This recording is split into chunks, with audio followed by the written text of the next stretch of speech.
বিয়েতে আল্লাহর সাথে নাফরমানির লিস্ট।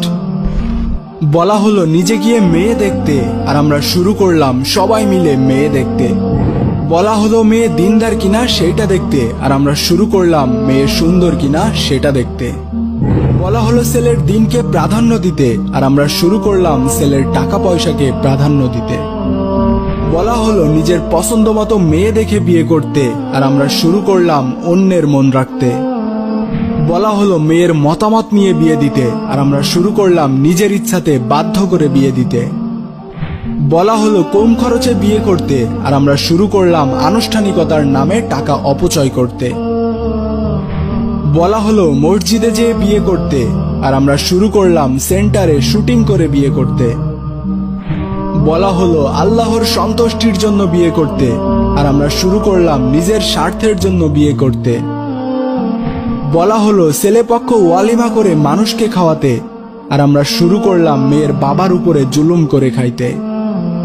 বলা হলো স্ত্রীর মোহরানা পরিশোধ করতে, আর আমরা শুরু করলাম যৌতুক নিতে। বলা হলো দ্রুত বিয়ে করতে, আর আমরা শুরু করলাম পিছিয়ে বিয়ে করতে। বলা হলো বিয়েকে সহজ করতে, আর আমরা শুরু করলাম বিয়েকে কঠিন করতে। বলা হলো নতুন বউকে দেখে দোয়া করতে, আর আমরা শুরু করলাম হাতে টাকা ধরিয়ে দিতে। বলা হলো স্বামীকে সম্মান করতে, আর আমরা শুরু করলাম নিজের ইচ্ছাতে নিয়োজিত করতে।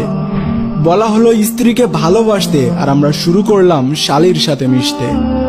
বলা হলো স্ত্রীর সাথে সুন্দর করে কথা বলতে, আর আমরা শুরু করলাম তার সাথে দাসীর মতো আচরণ করতে।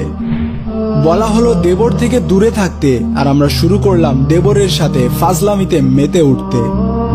বলা হলো স্বামীর জন্য সাজতে, আর আমরা শুরু করলাম একজন রাস্তার ছেলের জন্য কামনার বস্তু হতে। বলা হলো স্ত্রীকে পর্দায় রাখতে, আর আমরা শুরু করলাম তাকে নিয়ে বাজারে বেড়াতে।